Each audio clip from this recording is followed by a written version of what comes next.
Uncle Ace High gonna show y'all how to do it. Ace High. What's up, y'all? This is your Uncle Ace High talking to you. Today I thought I would discuss ducking bass under drums without using a compressor. Now, as a hip-hop producer, I use a lot of samples, including a lot of breakbeats.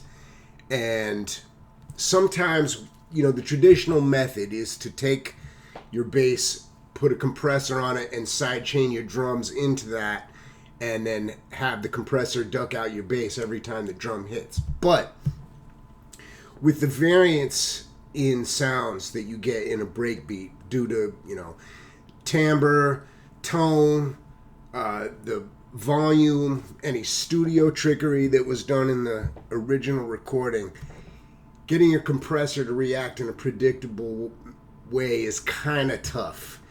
And I find that using a cookie cutter setting for each time the drum hits gives me unpredictable results. And just, I like to have hands-on control of everything anyway. So I've got a method that I'd like to share to duck the bass without the compressor. Now what we got here is, I thought in light of the current political climate, we'd use the impeach the president breakbeat. Ha ha! Y'all know what I'm saying. And I've got a bass line under that I programmed. And this is all in audio, by the way.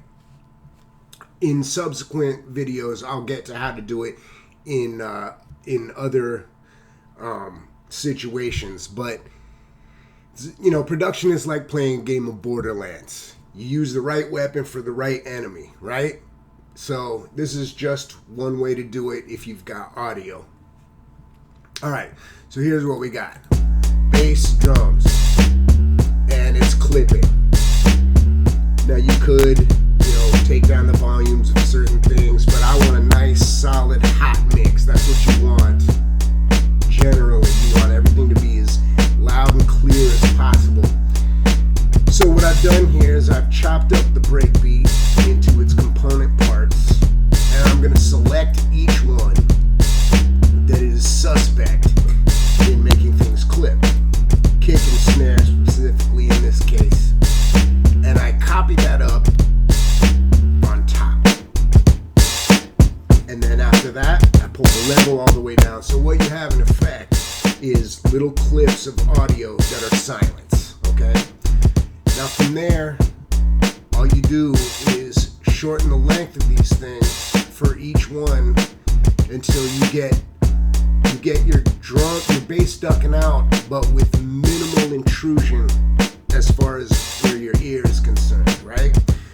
And you can dial each one in really nice by doing it this way.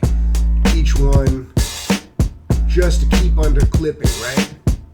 Now, just to save time and not bore you guys to tears, I already did this ahead of time so I can show it to you easy. And here they are. So what you got here then, you can't really hear that the bass is ducking out. And by the way, this bass sound has a lot of high frequencies too, which sometimes can be a problem because the little duck out is a lot more noticeable in that way. But if you do this, you can really dial each hit so that it makes as little of a drop as possible. Now, if I pull out these drums, you can hear the holes, right? But it's just enough to keep under the clip. Now, let's see. I'll reset that, and look, it's not clipping anymore. Alright, so that's just one method, and again, I will go over some other methods to use in different situations, but this is the one I use when I've got audio tracks and I want to duck them out. Alright, subscribe to your Uncle Ace High if this was useful to you, and I'll be back soon with another video. Peace!